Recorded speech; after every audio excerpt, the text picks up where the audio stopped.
All right, welcome in. It is Wednesday, January 29th, 2025, last one on the face of the planet. Who are the top 10 coaches right now in college football? Notice I added that qualifier, right now. I'm not talking about if you were to open up the history book and give me the best win percentages. Anybody can do that. When it comes to our opinion, who are the top 10 coaches? We'll break that down. Glad to have you all a part of this. Make sure you are subscribed to the On3 YouTube channel. It's ball and nothing but ball right here on this platform, right here on this show. And I know a lot of y'all are college football sickos because the season has ended. Hurts my heart, hurts your heart, hurts Cato's heart, but regardless, we press on and we still continue to celebrate and enjoy this wonderful sport. Top 10 coaches, some big season-defining answers on the way for a number of different teams. Got one for you for each of the Power Four conferences. Alabama taking a seat in the exit meeting chair. And then, oh, by the way, we'll check in on the Lone Star Showdown and the state of Texas overall. But like I just mentioned, let's not waste too much time. Let's get to the meat of this whole discussion around the top 10 coaches right now in the sport of college football. Now, as Cato and I were chopping it up and trying to put this list together, also, full disclaimer, I don't want to speak for Cato on this list. This is my top 10. I think his top 10 might be a little bit different. But the discussion was fascinating. He brought up a great point. However you put together your top 10 coaches, you probably value different things. And also, in addition to that, you can spin any stat that you want to do your bidding when it comes to how you put your top 10 together. So you could make the case, hey, is Bill Belichick the best coach in college football? Say, JD hasn't coached a game yet. I don't know. He's got more Super Bowls than anybody. Does that matter? You see where I'm going with this? You can throw any stat out you want there to try and prove your point.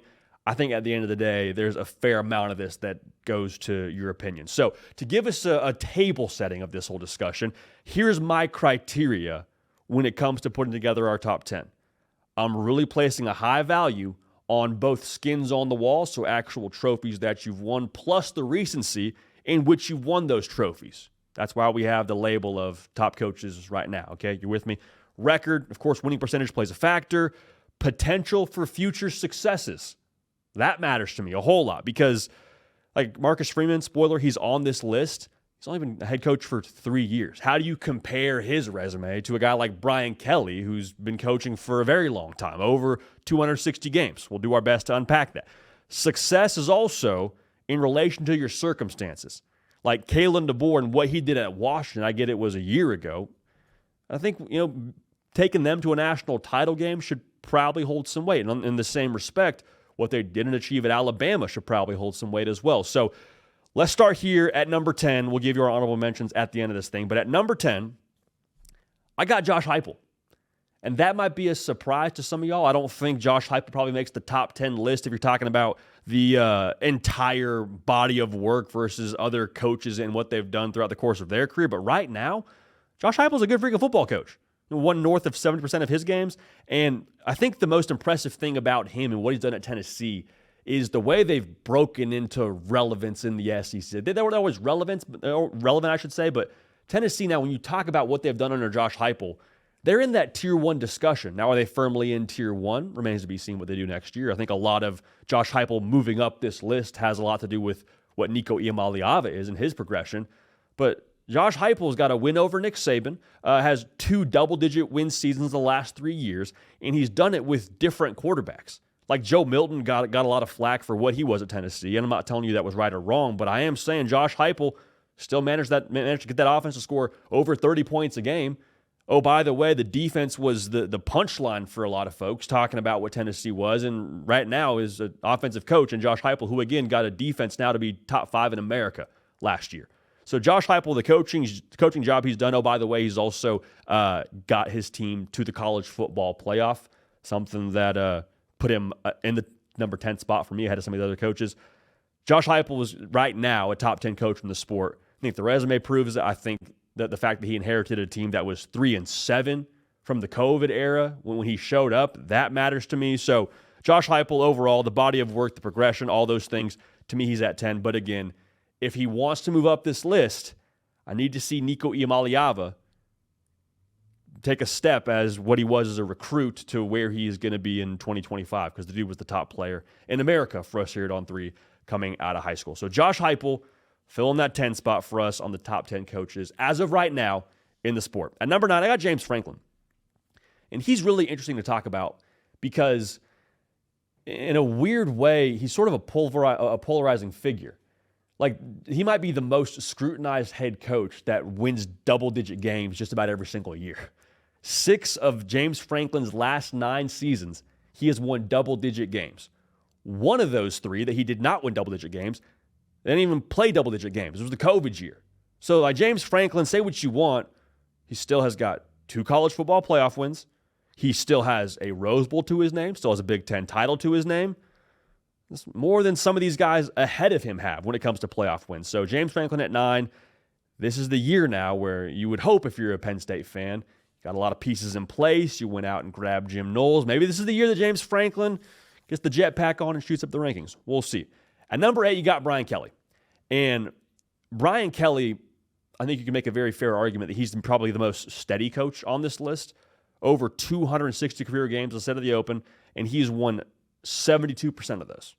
Now, there's the asterisk of skins on the wall for him because in playing a conference for a really long time with Notre Dame, otherwise maybe he would have had a couple of those. Some people might see Brian Kelly at 8 and think, man, he should be a little bit higher, right? Like, that dude's about as, again, you said it, JD, as steady as they come. Is there really, 7 other coaches that are better than Brian Kelly? The reason why I don't have him higher is I look at, again, recency for LSU. How much more has Brian Kelly gotten out of LSU's roster than what their talent was going to get them to? Like, in 2023, you had a generational talent, which I don't think is overstretching when you talk about Jaden Daniels. You had 2 first-round picks on the outside to go with your first-round quarterback who won the Heisman Trophy, and you won 9 games. I'm not telling you it's Brian Kelly's fault, but if we're holding him responsible as the guy who's, overseeing the whole situation in Baton Rouge, there wasn't defense there.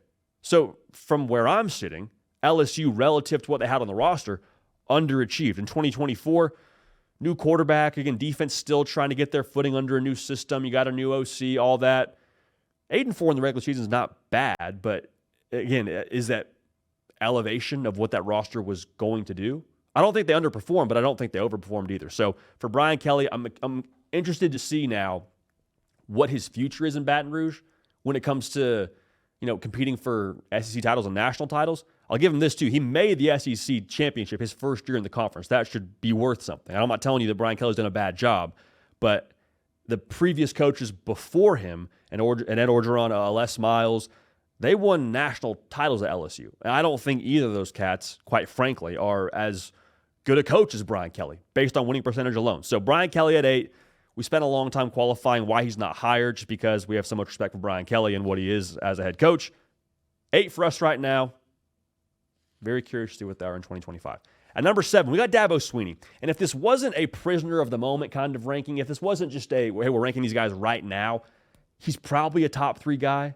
Like, the resume speaks for itself. 2 national titles. One other coach in the sport has that right now that's currently coaching. 7 playoff appearances. Just won his 9th ACC title. A 79% win percentage. He didn't have anything to prove. Also, speaking to your success of your circumstances, Dabo Swinney didn't walk into a ready-made situation at Clemson.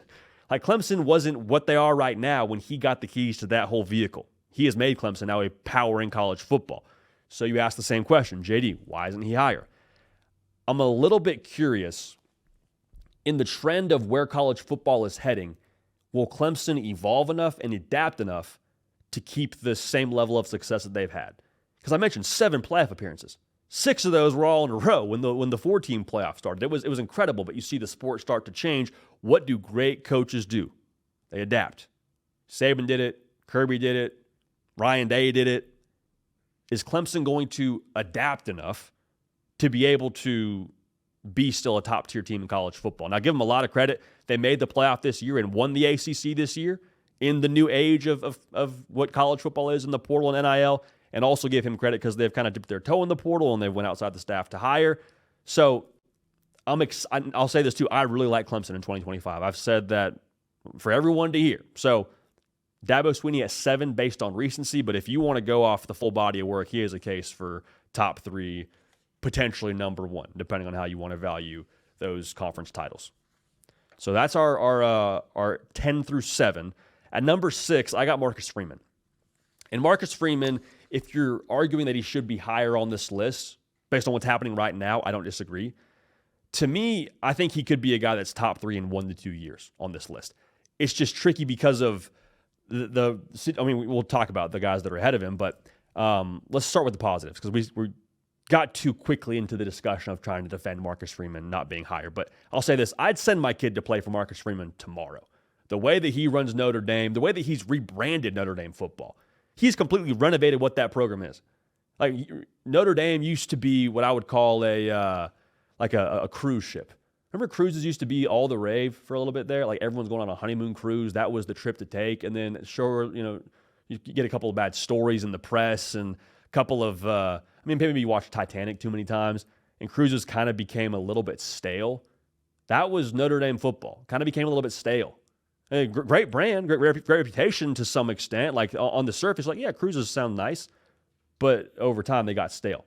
Marcus Freeman shows up, makes Notre Dame an all-inclusive resort. Everybody that I know for their honeymoon, they're hitting I don't know all the name brands, but they're hitting all-inclusives for their spring break, for their honeymoon, whatever it is. That's now Notre Dame. They are a new destination that people want to go and be a part of. He's only been there 3 years. He's 33-10, so that winning percentage should hold some weight. There's no conference for them to win conference titles in, but he's fresh off a national title appearance, man. He's not just an ascending star in this sport. He's just straight up a star in this sport right now. I think his best year is still ahead of him, and I think the title run they had this year, getting to that game with all the injuries, speaks to the traits of what Notre Dame football is going to be. And yes, it's specific to that 2024 team. Something tells me that those traits have staying power. And we said it post-Natty, the dude just got some dog in him. And when your coach is a dog, pretty likely chance that your team's going to be very dog-like. So Marcus Freeman, can't say enough good things about him. Felt weird not putting him higher on this list. We got him at 6 with the potential, of course, to move up.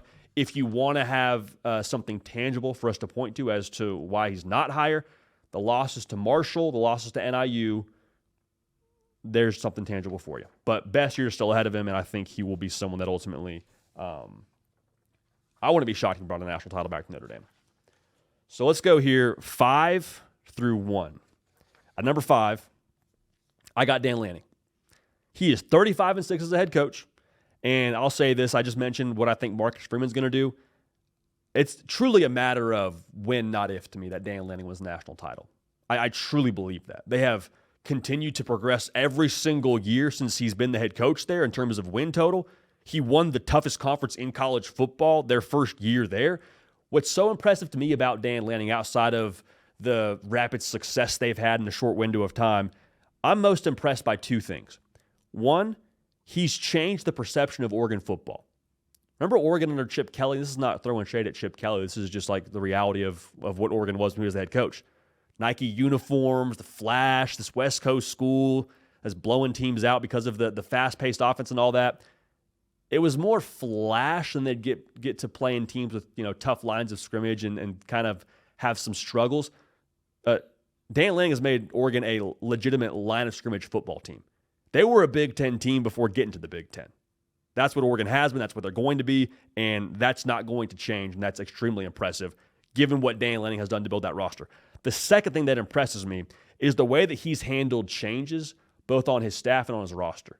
Look at the offensive coordinator for a second. He shows up. Kenny Dillingham's his OC. Kenny Dillingham is now a guy that, probably could make a case for being on this list, if we're going to be honest about it. He's now the head coach at Arizona State, and they have a lot of success. Okay, he leaves. Who do you go hire? Will Stein. They don't miss a beat, dude. They do not miss a beat. They haven't missed a beat. Bo Nix is there. Tears it up for 2 years. Then he's gone. Okay, you need to get a new quarterback. Who's going to be? Dylan Gabriel. And that's a very small sample size of what I think Dan Lanning is going to continue to do at Oregon.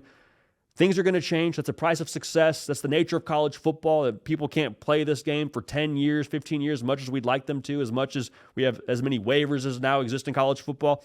There's real staying power there, though, because to be able to adapt so early in his career to those specific changes, again, it's a matter of time with the resources, with the way that he recruits, with the future changes he's going to have to handle. Oregon's in a really good place for a long time coming. So Dan Lanning at 5.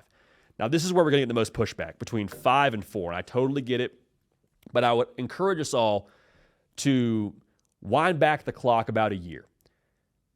You're watching Washington beat Texas to punch their ticket to play Michigan for the national championship. Yes, Washington from Seattle, a school that's got a solid tradition in the history, but in the modern era, we're not really all that accustomed to seeing Washington go play for a national championship. They did under Kalen DeBoer. And Kalen DeBoer, for me, is number 4 on this list. Yes, we're going to get to the Bama stuff in a second. This is just a resume for me. Like, there's too much on this resume for me to put Kalen DeBoer any lower than number 4 in these top 10 coach rankings as of right now. He is a combined 5-0 in games against Dan Lanning and Steve Sarkisian. I think Dan Lanning's going to potentially, if this is a conversation around who would you hire, Dan Lanning might be number 1 for me on this list. But Kalen DeBoer, men lie, women lie, the football field don't lie. He's 3-0 against my guy. Steve Sarkisian we have on this list as well. I won't spoil where he's at, but he undefeated against him as well. So there's too much there. Plus you pair with the idea of he's a year removed from playing for a national championship. And don't get it twisted. That Washington team was not some little engine that could. There's a lot of NFL dudes on that roster. But Kalen DeBoer still put it together and still led that operation into a game against Michigan where they had a chance to go win the whole darn thing in 4 quarters. So the Bama situation, I mean, we'll talk about a little bit more in this show.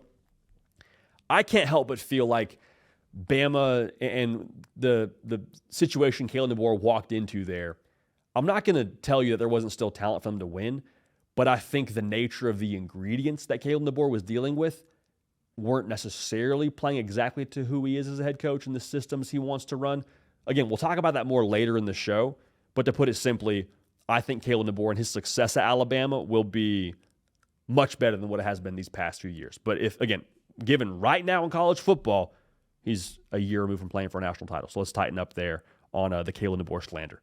At number 3, I got Steve Sarkisian. And no, he hasn't won a national title yet, but it's so impressive, going back to my criteria, the circumstances he was working with when he took that Texas job, not from a resources perspective. Remember the narrative around Texas?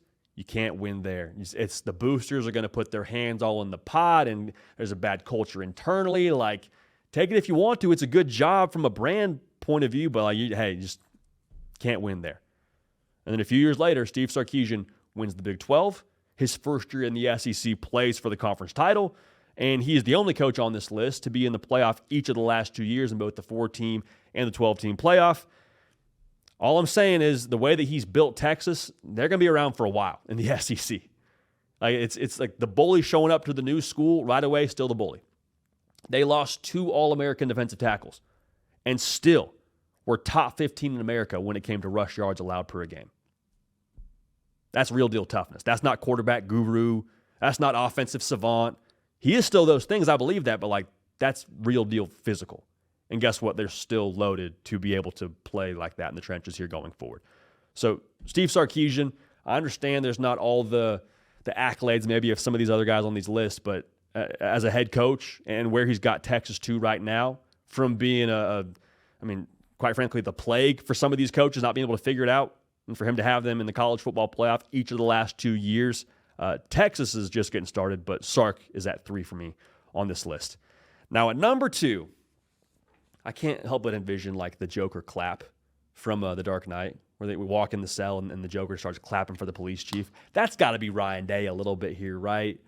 Like everyone talking about what he couldn't do as a head coach, and he can't beat Michigan, and so therefore he shouldn't be considered a top guy, and it's a bad culture, and he's soft and all this. And you know what? I got 2 numbers for you.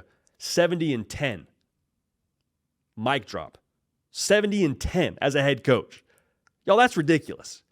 In 6 seasons being a head coach to have that record, that's unbelievable. And so I think now there's real proof with this national championship that the dude's a really good coach. And I already know in the comment section, the Michigan faithful, God bless you. I don't think I would do anything different if I were you, but the Michigan faithful will say, yeah, but he can't beat Michigan. Well, first of all, that's not entirely true. He's not 0-for against Michigan. Let's make sure that's clear. And the other thing I would say is, if you are a Oklahoma fan waking up today, and I asked you your opinion of Ryan Day and Ohio State, say I just won the national championship. Maybe you'd eventually get around to he's had trouble against Michigan, but I don't think that's really at the forefront of your mind. Like when I went to school in New York, it was super cold and it would snow all the time. And there was this like obsession within that bubble of having a Canada Goose jacket from like these, call a spade here, like pinkies up personnel that I went to school with. Canada Goose is super warm, super nice, super expensive jacket. And if you had one, it was like all the rage. It was the obsession. But you get outside the Northeast, you get outside that, how should I say this? Parents with a big pocketbook kind of bubble. Nobody cares about Canada Goose, dude. Nobody. It's nice that you have it. Again, good for you. Here's a cookie, but like nobody really cares. That's how I feel about the Ryan Day, Michigan stuff. It's important to some degree. Like, again, I don't think it's a thing that'll get excused this time next year if they lose. I think there's probably going to have to be an uncomfortable conversation. I don't know what that looks like. But they just won a national title. He's 70-10. He's got 2 Big Ten titles to his name. Outside of that Michigan-Ohio State bubble, I think everyone is seeing pretty clearly Ryan Day is one of the best coaches in the sport. For us, he's number 2 on this list. And a number 1, you knew it was coming. We all knew it was coming. It's Kirby Smart. And Kirby Smart to me is Drake. Like, he may not win every exchange. Every album may not be the very best work. Like, y'all, to be honest, for my Drake fans out there, I could take or leave her loss. I really could have. I don't know if you feel that way, but I could have. Not every single album is national title caliber. But when you sit down and you get ready to hit some bench press, or maybe you're about to squat heavy, you're still throwing in More Life. You're still throwing in Take Care. Maybe if you're trying to squat a little bit sad, you're still throwing in the hits. You're still probably having Drake every single year as number 1 on your Spotify Wrapped, right? That's still Kirby Smart. No, he hasn't won the national title the last 2 years, but guess what? He's won 2 of the last 4. I'll take it a step further. We hate hypotheticals, but hypothetically speaking, Georgia in a 12-team playoff in 2023, going into that 2024 season where they would have played Michigan, I suppose. I don't know. Thought they were the most talented team if they have a chance to get healthy. My own opinion. Kirby Smart's still that guy. The national titles prove it, and until there is this massive drop-off, I still think the crown is his, and you're going to have to come take it from him. But Kirby Smart is number 1 for me. And my top 10 college football coaches as of right now. So the honorable mentions for us here, just got to give some flowers out. Lane Kiffin very, very nearly made the list. I gave Josh Heupel the nod there because of the college football playoff berth this year. Also a slight win percentage edge to Josh Heupel, like by 3%. Lincoln Riley, you could make a case for him. There's just been too much inconsistency at USC the last couple of years. Kyle Whittingham, same deal. I mean, if you're taking total body of work, definitely deserves to be on the list. But just right now, I'll put the other 10 up there. Rhett Lashley, eyes emoji. I mean, he's cooking at SMU. At least deserves a shout out. Kurt Google Me Signetti. I love what he did this year. Need to probably see a little more at Indiana with maybe a little more rigor on the schedule before we put him in the top 10. And then Kenny Dillingham, as I mentioned before, you could make a case for him. I'm not going to do it just yet when it comes to the top 10 based on the other coaches ahead of him, but I see the merit and I don't hate it if you have him in your top 10. So more power to you. So to recap it for you, the top 10 coaches in college football right now. Number 10, you got Josh Heupel. Number 9, you got James Franklin, the most scrutinized coach in college football, who all he does is win double-digit games. But so be it. Number 8, you got Brian Kelly. At number 7, you got Dabo Swinney, who could be a lot higher on this list if it was a total body of work. But right now, I got him at 7. Marcus Freeman at 6. Dan Lanning at 5. Kalen DeBoer, who is, again, a combined 5-0 between Lanning and Sark at number 4. Steve Sarkisian, number 3. Ryan Day at number 2. And at number 1, still the man, Kirby Smart, number 1 coach in college football as it stands right now. Appreciate everyone dialed in. If you haven't yet, again, make sure you are subscribed to the channel. We appreciate you greatly. Cato and I in here just cooking away, doing our best to bring you the college football discussions and content that you want to see, so make sure you're locked in. Also, I always forget to give this an earlier preface, but it's a podcast product too. All right, YouTube's kind of the main forum for us to have this discussion, but if you're doing the drive time thing, or maybe you're on the road a lot, or whatever it is, if you just want to throw the AirPods in, or the Beats, or whatever you want to throw in, or play it out loud, we're on podcast as well. Type in the hard count with JD PicKell, Spotify, Apple, wherever you get them, you can find us on there. So we appreciate you for doing that. It's tough that we're in this part of the year where we're already looking to next season, but to be real, we don't really shy away from looking to next season. What are the season-defining answers to some of these teams across the college football landscape that, quite frankly, could shape their 2025? We'll talk about it right now. I got one for each conference of the Power Four. But let's start in the Big Ten. Let's address what Michigan is right now. What's their big question? Who's going to be quarterback? Who's going to be the guy at quarterback? And whoever that guy is, how good is he going to be? Here's my opinion on this. I think Bryce Underwood is going to be that dude from day one. Now, I did not say he wins the Heisman Trophy. I didn't say he's all Big Ten, but I think he's going to be that dude. I think he's going to be a massive upgrade from what you've had in the past. That's not throwing shade at Davis Warren or Alex Orji. It's just the reality of having a true freshman quarterback that was number one in America the year before at the high school level and has a bunch of physical giftings that you just straight up can't coach. There's also a reason why you brought in Chip Lindsey to run a different style of offense. I don't think that's a coincidence when it comes to who Bryce Underwood is as a player. Open it up a little bit more. So what would that mean? Like, that's the answer to the question. Hey, Bryce Underwood's a guy. What does that mean? Well, first off, it totally changes the ceiling of Michigan football in 2025. Again, no disrespect to Mikey Keene at all, but like, if you are able to maintain those Michigan traits of we're going to punch you in the face and smile doing it, okay, that's one thing.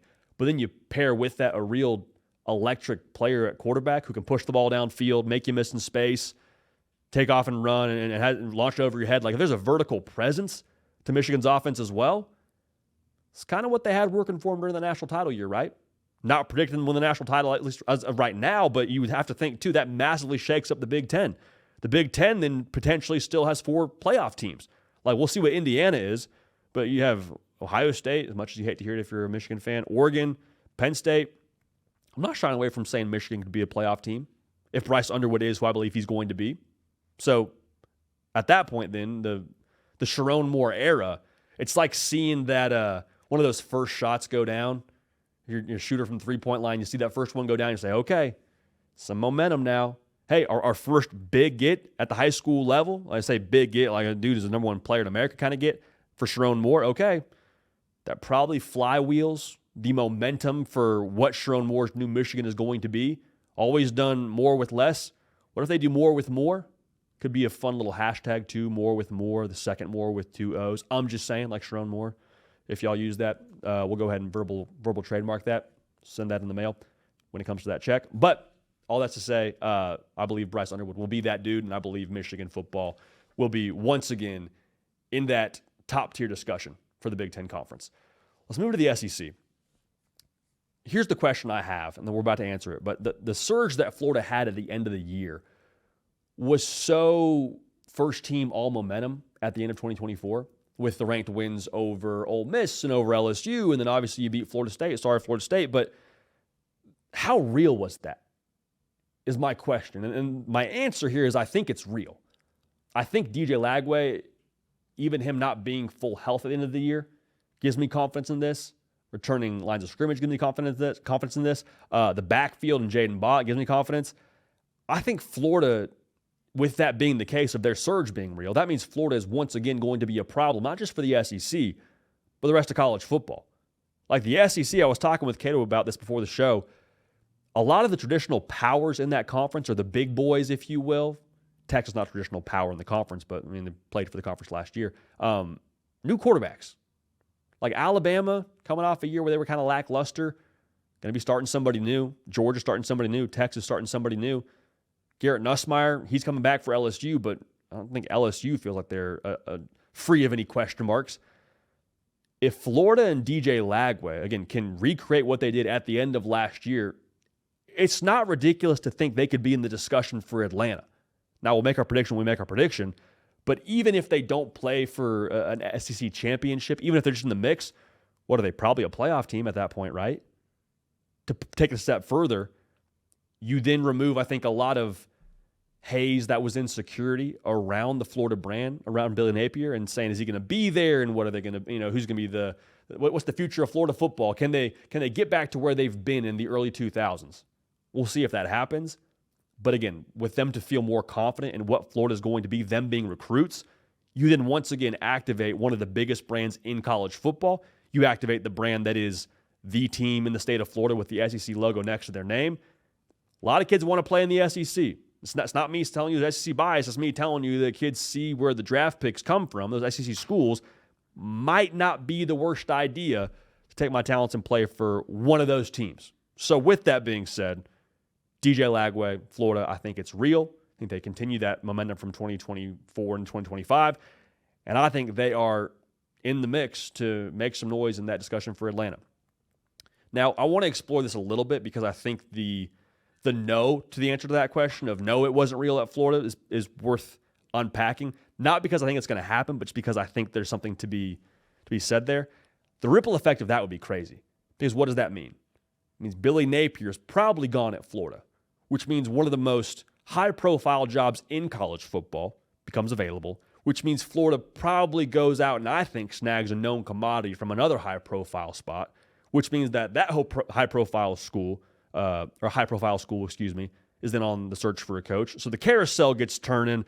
Who knows what happens with the portal and the rest of this roster?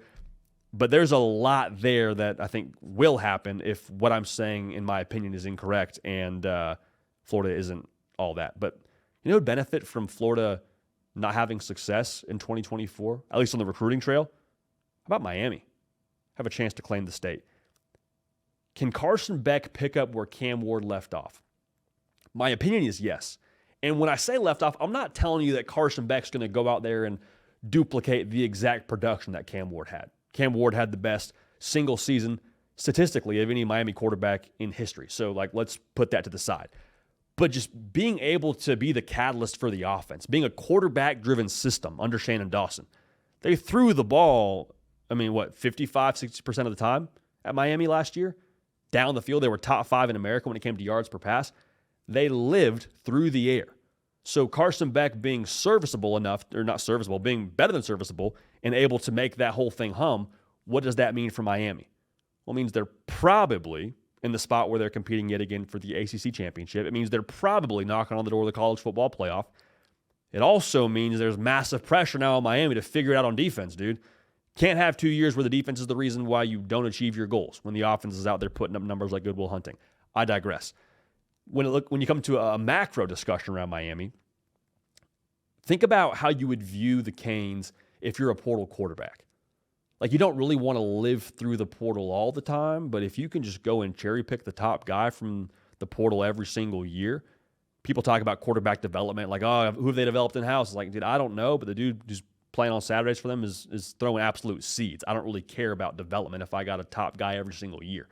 So I think the billboard, like we said, what Cam Ward did that probably helped bring Carson Beck to Miami, if you got 2 years of that kind of sample size, Miami's going to be in good position at the quarterback spot for a minute. Okay, so, and with that being said, we say this with Florida too, being the team in the state, if you win the ACC and you make the college football playoff, if you're Miami, be some electric recruiting battles if Florida and Miami are both top of their game. So we'll leave that there, but I do believe Carson Beck will answer the question with a yes and pick up where Cam Ward left off from a momentum standpoint for the Canes.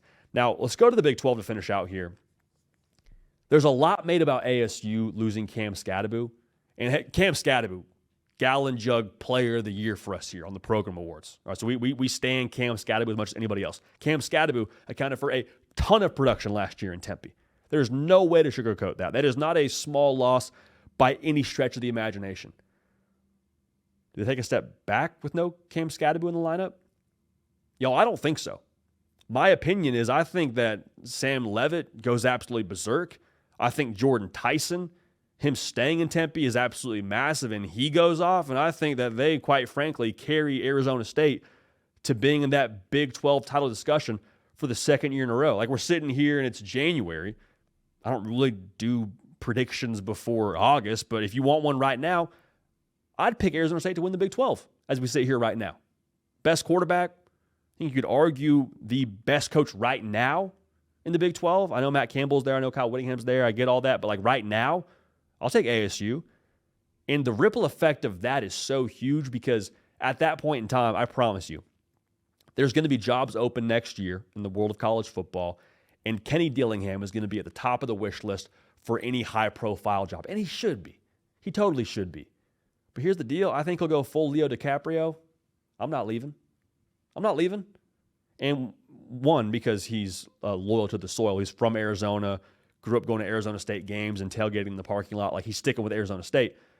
But think about what that would mean for Arizona State as a brand and what they would be on the recruiting trail. want to talk about activating the Valley. A head coach that wins back-to-back Big 12 titles and is able to elevate a Sam Leavitt to probably being a high NFL draft pick, whether it's next year or the year after. Like, Arizona State becomes a destination from a resources perspective and from an optics perspective, because your head coach is moving into fixture territory in that position at Arizona State. Like, he's not leaving for anything. And so we've said this a few times, but does Arizona have the talent of a Florida at the high school level, or of a Georgia or a Texas? I'm not here to say that, but I do think there's enough talent in that state to where if you put a fence around that gosh darn thing, you could probably run the Big 12. That's my opinion. Put a fence around Arizona, keep a guy like a Bijan Robinson at Arizona State. Yeah, that would work. Guy from Arizona. Christian Kirk, that would work. So I'm not trying to oversimplify, the impact, but I think it'd be massive. And I think that the Big 12 is very much so a gettable conference. It's really it's like Survivor, right? Like, you can probably lose 2 games in that conference and still win the Big 12. I think that's Arizona State. I think it's what they'll be in 2025. And I think that Sam Leavitt, Jordan Tyson, Kenny Dillingham, vibes should be very, very good in Tempe after the season, even with Cam Scadaboo leaving for the NFL and all the production that he brought with him. So to recap it here for you, Bryce Underwood, I'm calling my shot. I think he's that dude from day one. Puts Michigan right back into that top tier of the Big Ten Conference. Florida, how real was that surge at the end of the year? Real enough. And there's enough question marks across the SEC to where they can make some noise and find their way in that discussion in November to find their way into Atlanta. And even if they don't, to activate the brand that is Florida football, huge. Absolutely huge. Carson Beck picking up where Cam Ward left off. I think it happens. I think Miami's right there again on the doorstep of the college football playoff. And the blueprint for transfer portal quarterbacks across the country, across the universe. So I got 1 more year. I got 2 more years. Miami's got a pretty good resume when it comes to helping guys go pro and have success. I'll go there. And then Arizona State, we just mentioned. No Cam Scadaboo. Not no problem, but no Cam Scadaboo. No real step back. Shout out Sam Leavitt. And they get it done, and they win the Big 12. And the Valley is, in fact, very much so activated, if you will. Speaking of activation, man, if you're an Arizona State fan and your team made the college football playoff, get you an Axia timepiece. I haven't checked the website right now, so they may or may not still be available, but I'll tell you what, I wouldn't wait for me to tell you if they are or aren't. Axia time, bringing you the hard count today, the official timepiece about the college football playoff and the Heisman Trophy. Again, I don't know the inventory, but Axia had some sweet watches for every team that made the college football playoff that you could purchase if you're a fan to commemorate their run. If you're an Ohio State fan, a little surprise for you, a little special gift. Axia has got a custom design for their national title, and within the box they send to you, there's confetti from the postseason celebration, or the post-game celebration, in Atlanta. So go lock that in, axiatime.com, AXIA, time.com. A watch that tells so much more than time. Doing the Lord's work out there. Again, confetti from the post-game celebration from the national title game in the box with your watch. So if you're an Ohio State fan, go get after that. Go get dialed in there with the Axia time. Good stuff, man. Again, I'm telling you, I said it yesterday, but I'll say it again. Me and Cato, App State, they pull up to that dance. You better believe we are buying all of the App State watches that they have to offer over at axiatime.com for their college football playoff run. So a team that made the playoff last year, and a team that was very much so in the mix to make the playoff last year, is Texas and Texas A&M. I want us to check in right now on the Lone Star Showdown rivalry between A&M and Texas. And I also want us to take a step back and just take stock of what's going on in the Lone Star State as a whole with your SMUs, your TCUs, your Baylors, and the like. First things first, though, make sure you are subscribed to the On3 YouTube channel. Whether you're an A&M fan or you're a Texas fan, we have a lot of y'all get dialed in here. Thank you for that. If you haven't yet subscribed, hey, no time like the present. You're watching the college football video in January, so you're a bit of a sicko. Good news, we're sickos as well. We cover the sport year-round. Handshake emoji, let's get after it. This is a rivalry between Texas and Texas A&M that I don't know it got enough credit. They didn't play this game before this year since 2011, which is just wrong in itself, but it didn't lose any juice. Did not lose any juice throughout the entirety of the rivalry not being played. Not even just on game day, but I mean, like, you go check the Twitter mentions between a Texas fan and an A&M fan or whatever. there was no love lost. And to backtrack for a second, it was so wrong we never had this game for a period of time. It's kind of like in the movies where, in those time travel movies, they go back in time and they mess with something within the timeline they shouldn't have messed with.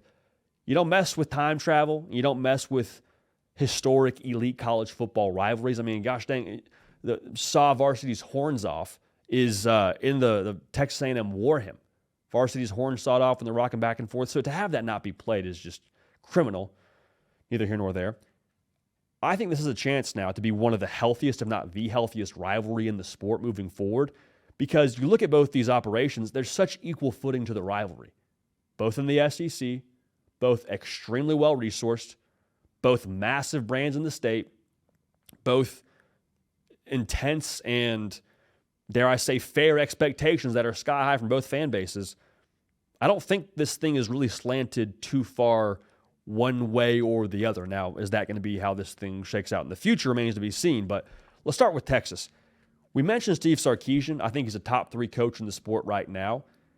Texas has worked their way under Sark to being a known commodity in college football. It wasn't always that way. I said this before. There was a period of time where you kind of avoided the Texas job. Avoid's a strong word, but it was not for the faint of heart. Many worthy coaches took that job. Many failed. But Steve Sarkisian has now taken that culture, taken that roster, taken that brand, taken all of it to a place now where it is top tier in college football, where they expect it to be. So give Steve Sarkisian a ton of credit. Like, the brand itself was always a Porsche, but it was stuck in the mud. Like, once you got out of the mud now, it has some real horsepower, real get up and go, but you had to push a good amount to get it out of there. And so once he got out of there, they made the playoff each of the last 2 years, both the 4-team model and the 12-team model. Give Sark a ton of credit for not being scared, staying the course. Now they got a Porsche absolutely humming. Does it stay that way in the Arch Manning era? Remains to be seen, but Texas, again, known commodity. Very, very stable in a lot of ways. Texas A&M, on the other hand, first year under Elko, I thought was a vibe, to be frank with you. I get the record wasn't how you hoped it would look, and I get the bowl game was kind of clunky, and I know there was postseason aspirations for the college football playoff and all that, but still, even with that being said, just think about where you were this time last year, or I guess a few months before this time last year, living in the Jimbo Fisher experience, and you think you're trapped with that buyout. So credit the powers that be at A&M at that point in time saying, you know what, got a standard here, we're not reaching it, and we don't see this thing getting any better. Going to pay a handsome sum of money worth a small island to Jimbo Fisher, and we'll move on and go hire a head coach. So you bring in Mike Elko. And Mike Elko, to me, is kind of like the King Arthur of this whole deal. Let's get a little nerdy for a second, but we'll do it. Those of y'all that know the King Arthur story, how it goes is there's a sword called Excalibur. This is so nerdy. It sounded way better in my head, but we're going to push through. Sword called Excalibur. Excalibur now, whoever pulls that sword out of the stone that it's locked into is the king, all right? Many people try, many people fail. Kevin Sumlin tries, came over with some promise from Houston. It went how it went. Jimbo Fisher, I already said. Remember, Jimbo Fisher came over with a national title to his name at Florida State. Jimbo Fisher wasn't some slouch of a coach when he showed up there. There was a reason why he got paid all that money.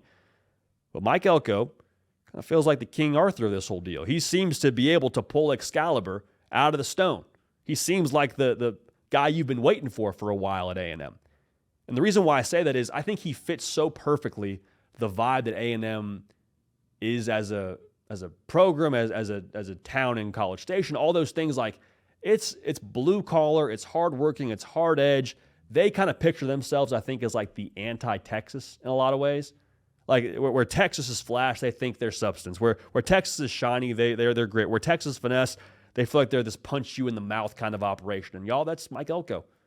He was there as a DC, which I said many times has only given him, I think, a leg up as the head coach because, again, he gets what A&M is, what they're about, and he embraces it full throttle, wide open.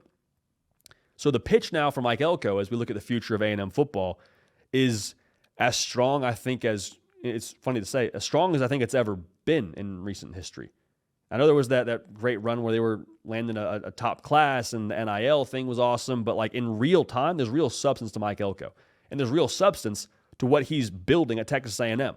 And there's something to be said for just us as human beings. we like to be a part of the next thing, like being on the ground level for the new wave. There's a reason why I believe Tesla outsold BMW. You know what BMW is, but Tesla is this new exciting thing. Why are they selling more Teslas? Because we think we're on the cutting edge of something new. A&M can make that pitch to the kids in the state. Hey, year one, new coach. You see the new product on the field with how we operate, the new swagger. Come be a part of the next thing, the new thing in the state of Texas. And quite frankly, they've had some success here in having that pay off. And again, I said both are well-resourced. I don't want to, give some false impression that I didn't have anything to do with it. But Texas A&M, as we sit here on the air right now, top 10 class in 2025.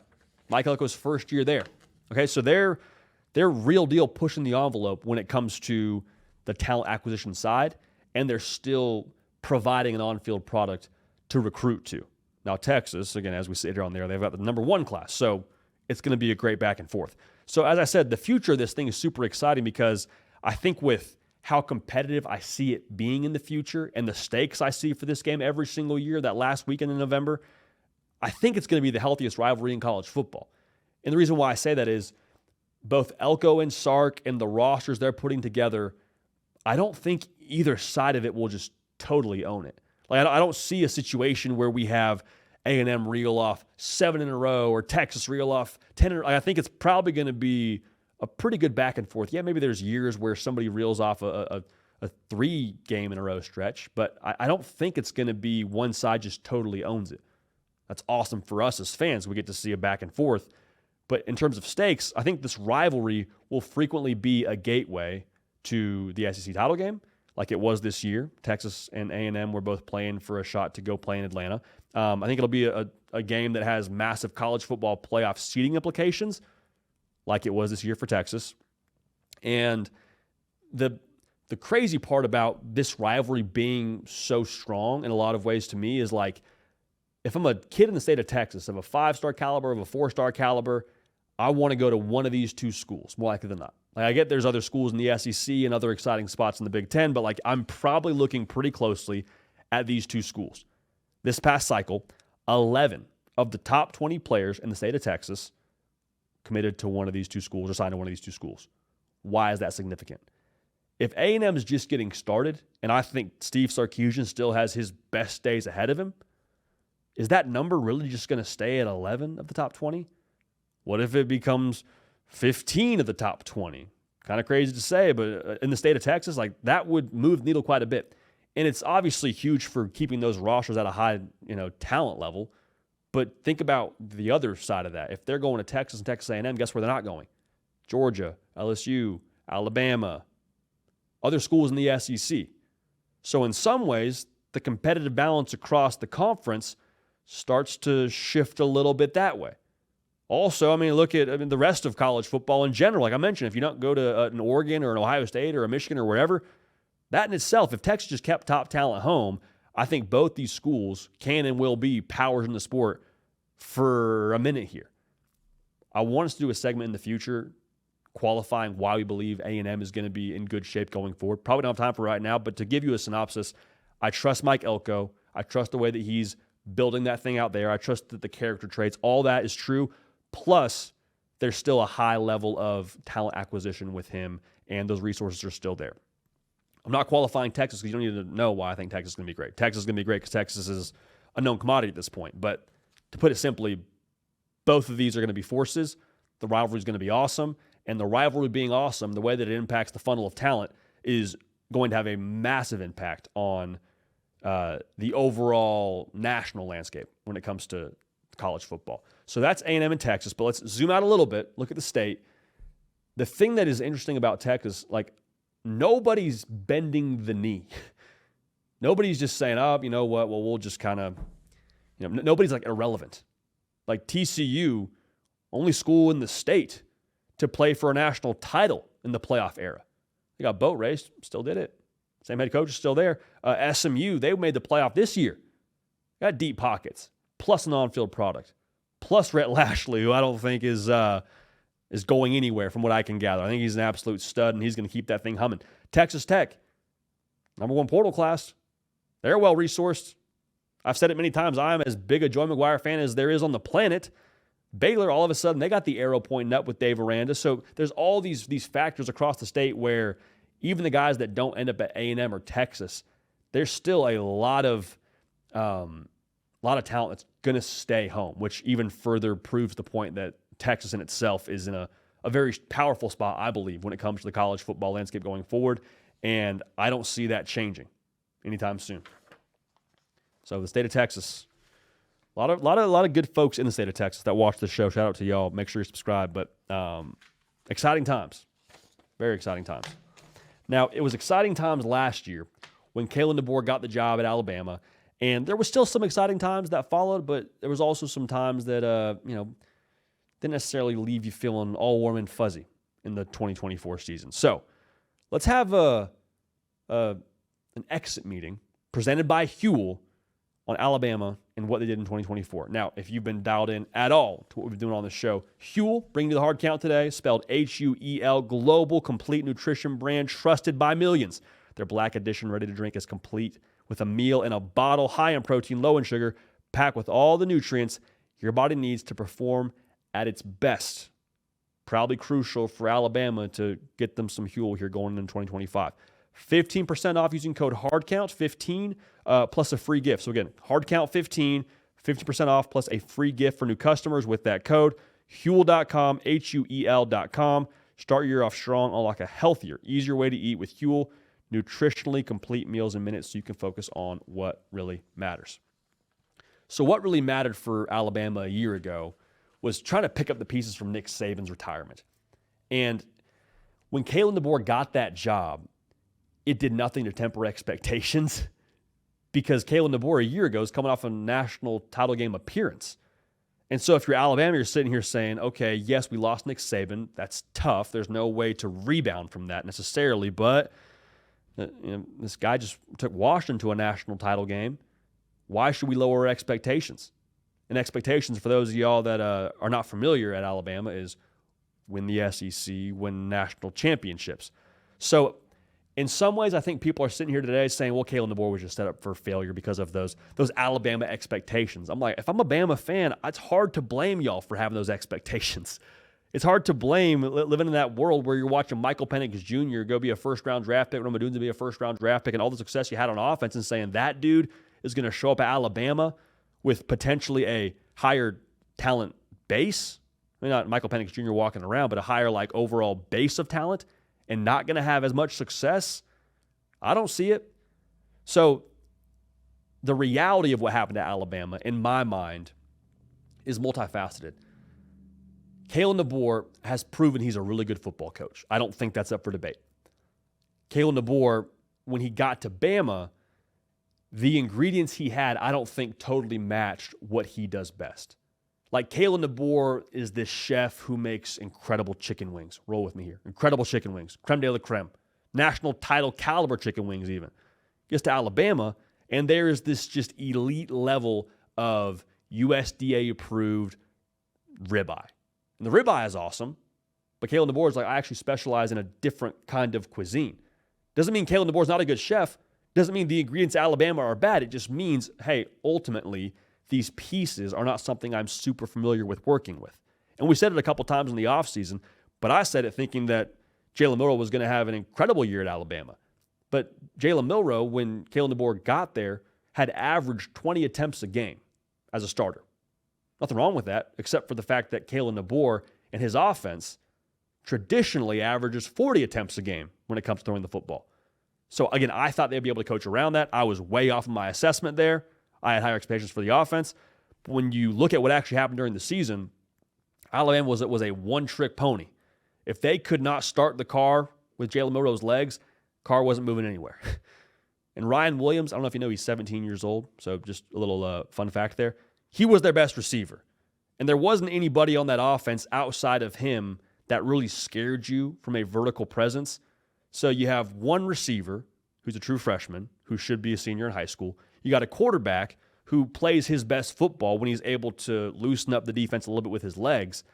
Feels like a pretty simplistic defensive game plan to minimize the offense. You go back and look at Jalen Milroe's rush totals across the season. There was all but one game with his lowest rush totals that correlated to a loss. Like I think the Tennessee game, something like 11 yards rushing or something crazy. It might have been less than that. Across the board, him not running the football was the death wish for Alabama. On the flip side, when he had a great day through or on the ground, it was because he had a phenomenal ability to push the ball deep as well. So I'll rephrase that. When he had a great day through the air, he also was able to use his legs to loosen up the defense. So even with Nick Saban being your head coach, there was going to be some new faces. The problem was the inexperience translated to inconsistency, and you didn't have that Nick Saban override button you could push. So the Alabama Nick Saban standard strike the fear God into you kind of thing going on. That's not me telling you Kalen DeBoer is not still the right guy at Alabama, but I'm just saying the results that you saw last year, I think, were a direct correlation of him walking into a roster that he had to re-recruit. A lot of guys that left, he had 33% production return from that defense a year ago. Like they had a bunch of young bucks in that secondary, and you saw it at key moments kind of bite Alabama in the heels. So going back to inconsistency, like Alabama should never lose to Oklahoma. The Tennessee loss you can excuse. The Vandy loss optically is really bad, but like the Oklahoma loss is that one moment you point to if you're an Alabama fan and say, okay, Saban's really gone, huh? Like that doesn't happen with Nick Saban. And so I'm not trying to overplay this and say that Kalen DeBoer didn't have a hold of his team. I just think the whole thing was very clunky from the jump. I think the roster was clunky for DeBoer and what he does. I think the portal being open for them to only leave and not really to have a whole ton of talent to draw from post-spring was clunky. It's one of those things that I don't think we have a great gauge for Kalen DeBoer and what he is as a head coach at Alabama just yet. As a head coach, I think he's going to be great. I think he knows offensive football. I think they're going to eventually get back to having their kind of ingredients to work with in Tuscaloosa. Because our question going in was never, could Kalen DeBoer coach ball? Never. Never heard anybody say that. What was the big question? For myself included, can he recruit in the SEC at the level that Alabama has been accustomed to recruiting at, which has made them national champions multiple times under Saban? Right now, Alabama's got the number 2 class in America. Translation, Kalen DeBoer can recruit. So if he can recruit and you don't question at this point in time whether he can coach ball, the future at Bama should be relatively bright. Now, here's the tricky part about this. This is a fork in the road for Bama in 2025, optically. Because if you have another year where you miss the college football playoff, guess what people start saying? People being recruits. Hey, Bama's not really Bama anymore. Yeah, there's still the script A, same uniform, still playing Bryant-Denny Stadium, but the Bama that we grew up watching, that would just take belt to behind against every SEC opponent and reel off SEC titles, that team is, it's a thing of the past. It's nice, but it's a thing of the past. But if you go make the college football playoff, if you go bounce back in a big way, and let's say it's Austin Mack or Ty Simpson playing quarterback and they put on a show, and this new Bama operation goes and wins the SEC or makes the college football playoff, I'd take either at this point. Then you say, okay, took a year, Bama's going to be okay. We feel better about DeBoer. We feel better about direction, all those things, and you keep this funnel of top talent heading to Tuscaloosa. You don't get a mulligan, though. You don't get a mulligan on your second year. I think you've already used your one mulligan in year one. And it wasn't bad, but it wasn't up to Bama standard.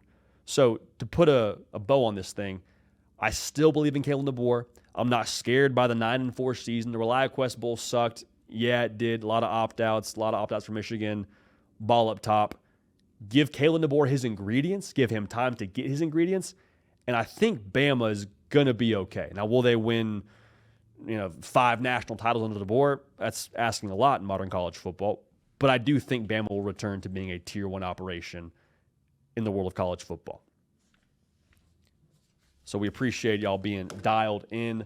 One more quick word here before we get off the air. Again, we're live, pseudo-live, I suppose, again, tomorrow, Thursday, January 30th, talking some more ball. A little bit of narratives around the conference with the SEC and the Big Ten. A little bit of talk around, some major keys, if you will, at the quarterback position across college football. Really interesting, not case study is the wrong word, but really interesting divide between the young quarterbacks and then the, like I said, traditional blue bloods in the sport that are breaking into new quarterbacks. We'll talk about all that tomorrow, but make sure you're tuned in. Make sure you are subscribed.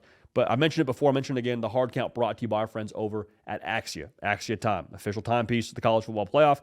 and the Heisman Trophy. So I know Shedeur Sanders does a Shedeur, but I think Travis Hunter is now doing the Shedeur with an Axia timepiece, to my understanding, by him winning the Heisman Trophy. If you're an Ohio State fan, I said it before during the show, I'll say it again. Get you an Axia timepiece for your team win the national championship, and within the box that you purchase, there is some confetti from the post-game celebration in Atlanta post-national title game. So lock in there over at Axia Time. Or if your team made the college football playoff, go check out AxiaTime.com, and they've got some sweet custom watches for all the teams that made the playoff. Boise State, Arizona State, SMU, Penn State, all that. So get locked in over there at AxiaTime.com. That's AXIA time.com. A watch that tells so much more than time. We appreciate y'all having a good time with us on this show. Truly a privilege to talk ball every single day with y'all. Bars, no bars intended. For Cato on the ones and twos, for myself, JD PicKell, we will be back tomorrow on a Chop It Up Thursday to send you off into the early weekend. We appreciate y'all. We love y'all. We're going to keep this party rolling. We will see y'all next time.